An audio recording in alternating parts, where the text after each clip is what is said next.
putting the pieces together. Puzzles are made of more than one piece, such as the same aspect of intersectionality. One characteristic does not define a person. You have to put all the different pieces together to make and identify a person, such as gender, which is the linking traits between that make that the linking traits that define a person as male or female. Race, which is the origin, where everyone has that same origin.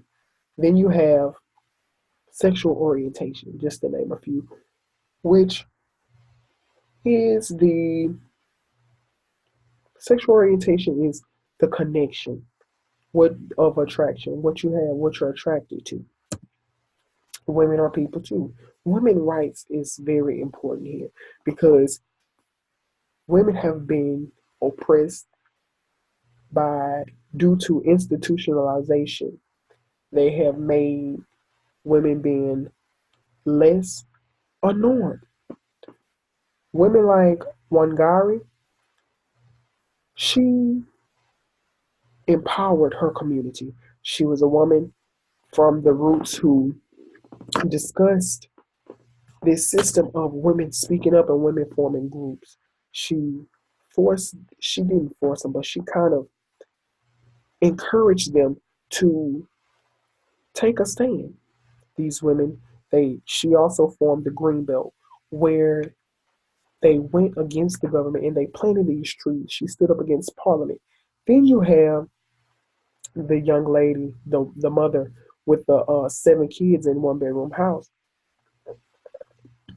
When her son asked her how she defined poverty, she described it as not having the necessities that she needed, like toilet paper and food.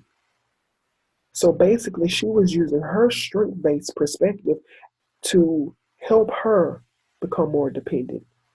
As long as she had her necessities, she was okay. She used that strength based perspective. In the video, It's a Girl,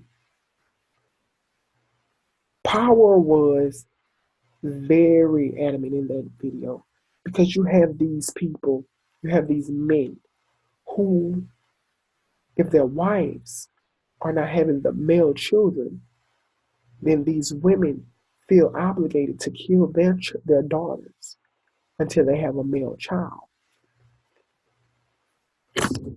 Then we have just belonging, being black in America, LGBTQ community, and then intellectual disabilities. All these people are people who experience marginalization, alienation. They feel less important. They feel like they don't belong. In the video Being Black in America, they basically, here we are faced with blacks who are who have to defeat the stereotypes.